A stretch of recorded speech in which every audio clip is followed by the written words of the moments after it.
Hey gang, Big Dent Dave here. Today we've got the quarter panel smash on the Genesis G70. Now I've buffed it clean, got all the scuff off. My panel temperature is good because it's 70 degrees today here in Phoenix. I traded my snow shovel for sunblock. And we're going to use the KECO Curved Centipede tab on this, along with the prototype Curved Centipede puller. We've got Camauto Glue. We're going to let that run. I'm going to place my tab very close to that body line, but not quite on it because I want to make sure that body line comes up. Make sure we get all this dent pulled out as much as we can and get a good start using the glue pulling system so that we don't have to tool it as much as we would in the past. So I've got my tab placed. I'm just going to give it just a little push.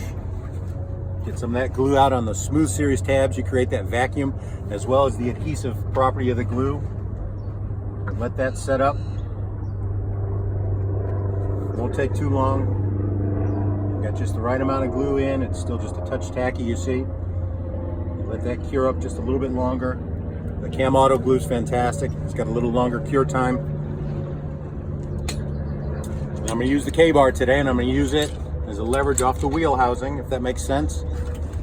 And then we'll be able to pull a lot of this damage out and get started.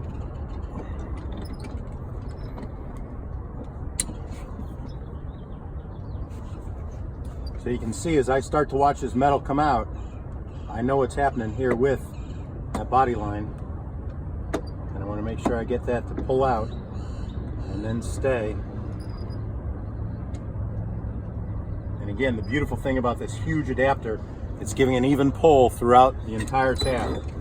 So you've seen it. I've got a little buckle here. I still have a little bit of work to do. I've not over pulled. I don't want to stretch it, but this is a fantastic tool and a great idea.